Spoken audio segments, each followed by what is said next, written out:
along the banks of the Mississippi River, among the discarded ropes and tangles of driftwood, we'll find Patrick Ford. Every now and again, I like to just come walk by the river to see what's happening and just look for fun little treasures. What he found last month was too big for a treasure chest. I had no idea what I was walking over. I was literally walking on top of this mud embankment here. A few broken posts, one short plank. I thought it was maybe perhaps an old retaining wall. He didn't think much of it at the time and continued looking for something he could show off to his friends. But when he came back last week, that one plank had grown. Wow, I think wow is a good word for it. Into a bit of river lore.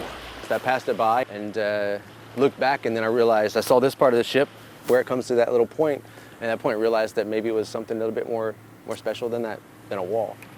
We have here a piece of history from 1896 to 1915 in Baton Rouge's waterfront. That's state archaeologist Chip McGimsey. He thinks Patrick stumbled onto the wreck of an early Baton Rouge ferry boat, the SS Brookhill. If it's the boat we think it is, she sank on September 29, 1915. The Brookhill was a bootjack ferry, kind of like the one here. Two wooden pontoons supported a deck, boiler, and a paddle wheel to carry livestock, wagons, and people from Port Allen to the Baton Rouge Business District.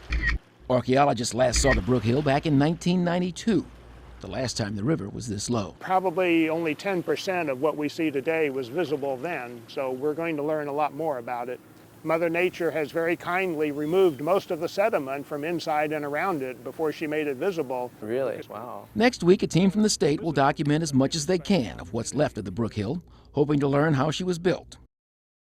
McGimsey says she's not important enough to try to save. I find it just so interesting that this ship was built so long ago, and it had a little ship life, and it sank, and it's still here all these years later. So much of our history is just words on a page. Stale, dead. This part of the ship was exposed. I thought Patrick's find gives us a glimpse into our past we can touch and feel.